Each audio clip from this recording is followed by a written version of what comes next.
Olá turma, tudo bem? Hoje falaremos um pouco do que vem a ser delineamento de experimentos, ou Design of Experiments, e simulação Monte Carlo. Então, para quem não conhece, o que significa delineamento de experimentos? Todo o conteúdo, conforme já comentei com vocês, está no grupo da disciplina. E também aulas virtuais como suporte aos temas tratados na disciplina Métodos de Otimização e Simulação. Então, o DOE representa um conjunto de ensaios que são estabelecidos com critérios científicos e estatísticos, cujo objetivo é determinar a influência de diversos fatores ou regressores sobre uma resposta ou N respostas investigadas, pode ser de um processo ou também de algum serviço. E uma maneira de melhorar e gerenciar de forma adequada a produtividade dos processos de manufatura ou de serviços é empregando essa técnica, segundo Montgomery. Então, quais são as terminologias que nós temos em delineamento de experimentos? O que é uma variável resposta? É a variável que representa o resultado de um experimento, que nós podemos ter três condições possíveis na otimização. Maximizar, ou seja, maior, melhor; minimizar, menor, melhor; ou nominal. Nominal quando eu quero encontrar um target, um valor-alvo para a função a ser otimizada. E os fatores, ou as variáveis regressoras, são as variáveis controláveis, que podem ser quantitativas ou qualitativas. Então, basicamente, nós temos esse esquema de que vem a ser um processo. Nós temos os insumos, já o processo, as variáveis regressoras que são controladas, Z são variáveis ruído, que nós não temos controle, e Y é resposta. Outras terminologias, o que são níveis? São os valores que podem assumir cada fator. E corrida é cada combinação de fatores em níveis em um experimento. Replicações é a repetição de um determinado experimento. Isso é muito importante para poder extrair as estatísticas, testes. E o em si, que é a estratégia utilizada pelo experimentalista ou pelo decisor. Um outro termo muito importante é o ponto central, que é o ponto médio entre o nível mínimo e o nível máximo que esse fator pode assumir. E os blocos são técnicas de rearranjo dos experimentos para condições similares e não controláveis. Por que isso é importante? Pois melhora a precisão da nossa análise. Vimos muito essa questão do ponto axial, que é muito comum no método da superfície de resposta. O que significa esse arranjo CCD? Esse ponto axial. Então, do experimento original, que está nesse retângulo, nós vamos rotacioná-lo 45 graus. Então, isso aqui gera os pontos axiais do experimento. Aqui nós temos os pontos fatoriais e no meio o ponto central. Então, desta maneira, o ponto axial está a uma distância, que eu chamo de alfa aqui, de 2 a k raiz quarta. K, o número de fatores. Unidades codificadas do ponto central, segundo Barros Neto et al., 2007. E quais são os tipos de projeto que podemos utilizar? Tem o fatorial completo, que é dado por 2 a k, ou seja, 2 o número de níveis e k fatores. No projeto fatorial completo, nós temos todas as combinações possíveis desses níveis para cada experimento investigado. Também temos os fatoriais fracionados, que é 2k menos n. Um problema muito comum que gera os confundimentos ou superposições. O fatorial total geral tem mais de 2 níveis, todas as ordens.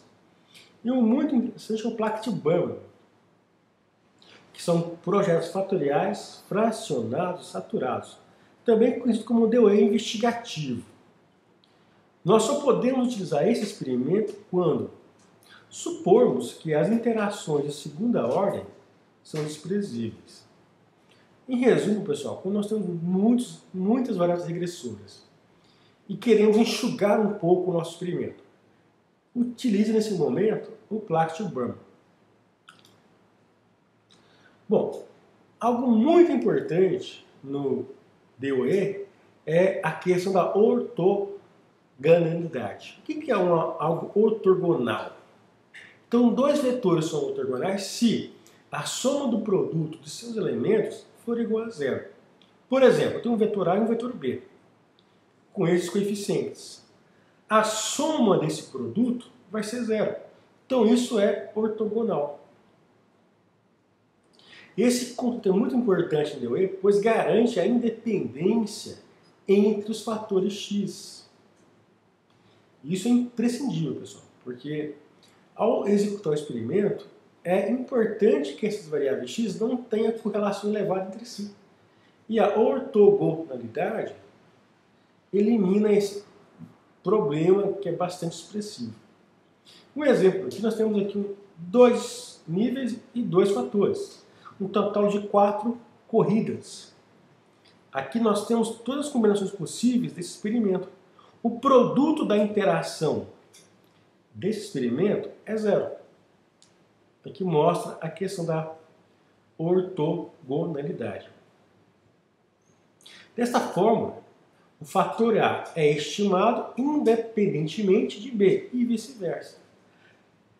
As estimativas dos efeitos e coeficientes permanecem inalteradas quando você remove as interações do modelo. Isso é importante também na parte experimental, quando você trabalha com o algoritmo dos mínimos quadrados ordinários.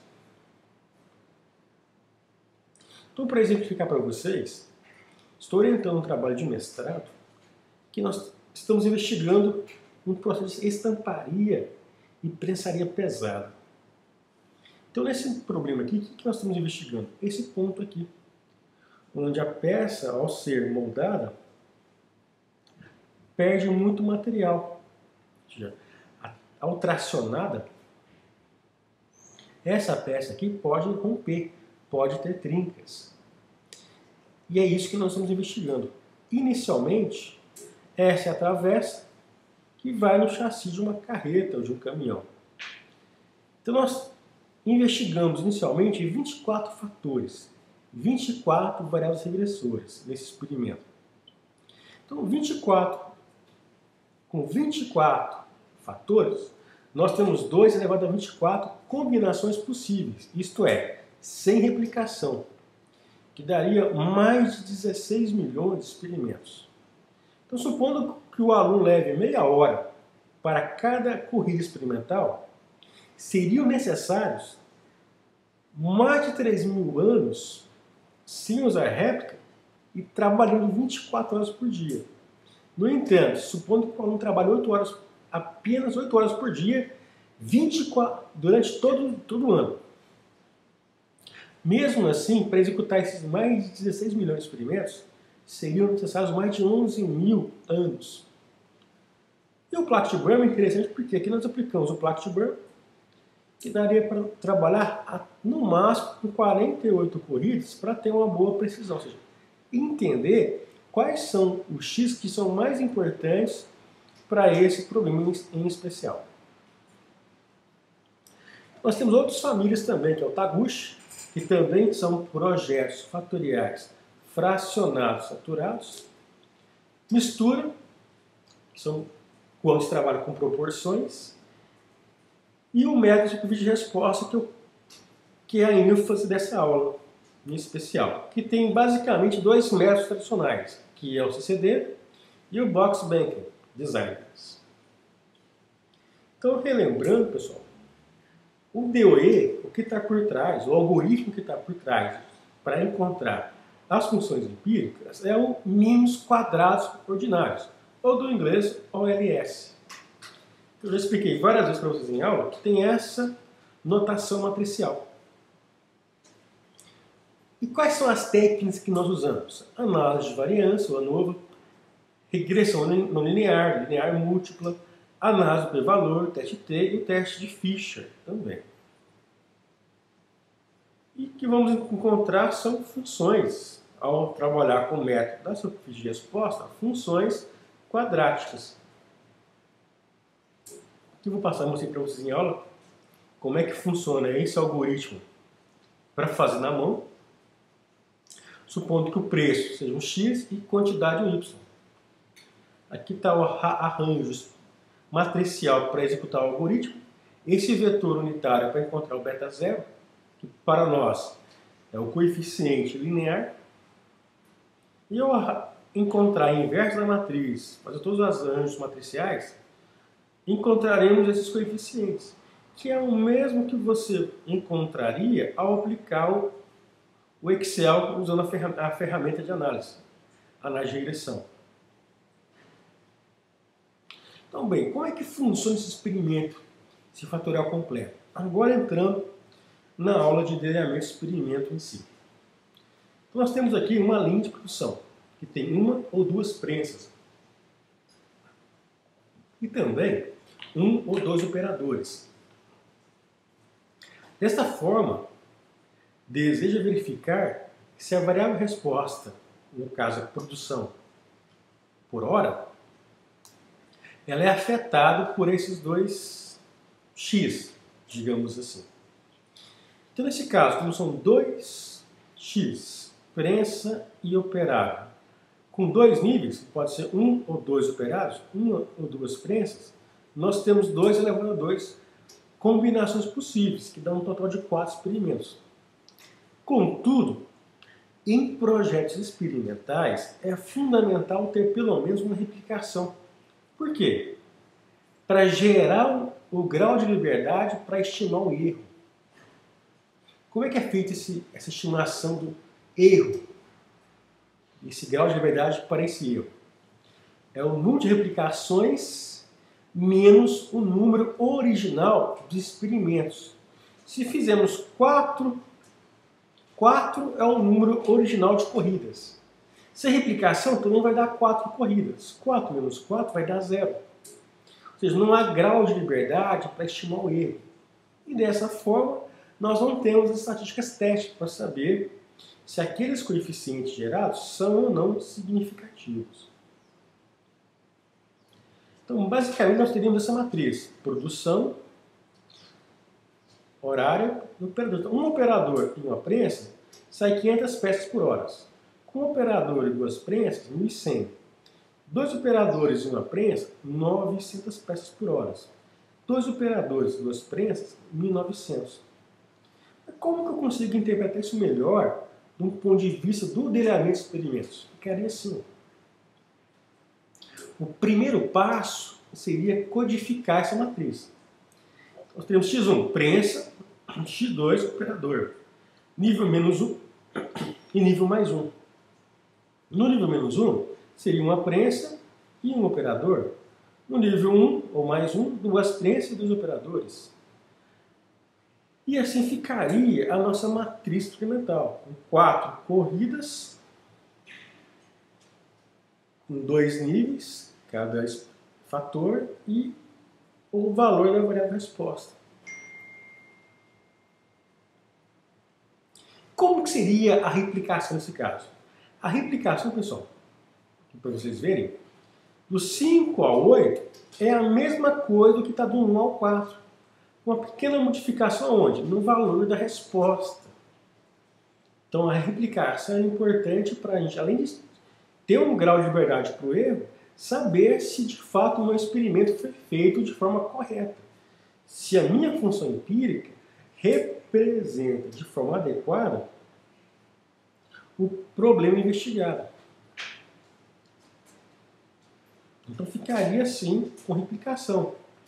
Ou dessa forma também, sendo y2 aqui a réplica, tá? No minitável. Dá para fazer esses ensaios rapidamente, saber.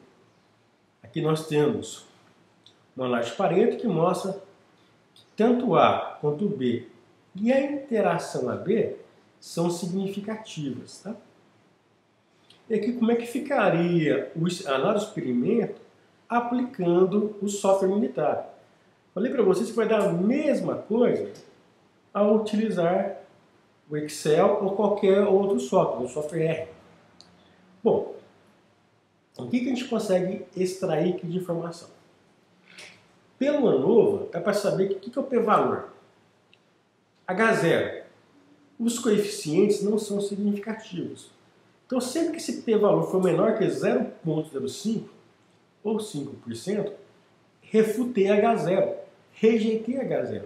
Não significa que os termos lineares e de interação são significativos ao nível de significância de 5%. Uma outra estimativa muito importante que eu falei para vocês é sobre o R quadrado ajustado. Esse tem que ser maior do que 70%. O que ele mostra para o experimentalista? Olha, essa função, no caso aqui vai ser uma função não linear, representa quase 99% da variação do meu y, que é a produção por hora. Então é uma função muito bem feita, tá? A mesma coisa aqui pelo TTT. Ó. Como todo p-valor aqui é menor que 5%, ou 0,05, significa que todos os coeficientes são significativos ao nível de significância de 5%. Outra coisa importante é a análise de resíduo. Os resíduos devem ser normais, distribuir de forma aleatória no tempo. H0 são normais, então como o p-valor aqui está maior que 5%, ou 0,05, aceitamos a hipótese nula, ou seja, os resíduos são normais. Aqui também, pessoal, eu vou mostrar para vocês como é que eu calcularia isso. No software livre, que é o software R, teremos as mesmas respostas ao aplicar o Minitab, tá? A mesma coisa. Que eu mostro como é que seria feita também a análise de resíduo. E a análise, e aqui a respeito do como que se calcula o intervalo de confiança no software R. E por fim, como é que se faria a ANOVA, que vai dar igual ao do Minitab, ao aplicar o software R. Tá? Pelo Excel, basta colocar a matriz, inclusive com o vetor da interação, usar a ferramenta de análise, a regressão, e teremos, mais uma vez, as mesmas respostas do software Minitab. Mas o porquê disso? Porque todos os softwares utilizam o mesmo algoritmo, o algoritmo dos mínimos quadrados ordinários. E a plotagem. E aí, o que nós fomos focar é no método, ou metodologia da superfície de resposta. É um DOE que nós aplicamos quando queremos, de fato, chegar na otimização do meu experimento. É recomendado não ter muitos regressores ao aplicar essa técnica, tá? Segundo Gambaqui, Bobadilla, Chart e outros autores. Então, na análise de experimentos pelo método da superfície de resposta, o que nós teremos são funções quadráticas. Como é que eu leio isso? Nós teremos o π0, que é o coeficiente linear, os termos lineares, os termos quadráticos e os termos de interação de, no máximo, guardem isso, de segunda ordem, ou seja, A vezes B, A vezes C e assim por diante. Expliquei para vocês. E basicamente há dois modelos mais consagrados, em MSR ou RSM, método da superfície de resposta ou Response Surface Methodology. O CCD, que eu comentei com vocês em aula, e nós encontramos o ponto axial para encontrar a curvatura do experimento. Mostrei como é que se faz isso. E o Box Banking, que a curvatura ela é encontrada pelo ponto central. Que eu mostrei para vocês, demonstrei na verdade, como é que seria esse hipercubo, na verdade um cubo, para um experimento que tem aí 3x, ou 3 variáveis regressoras. Como é que seria esse experimento se utilizássemos aqui o Minitab, lembrando que eu estou usando o Minitab aqui na versão de avaliação. E a próxima aula mostraria o que é a função desirability, ou função desejabilidade. Até a nossa próxima aula.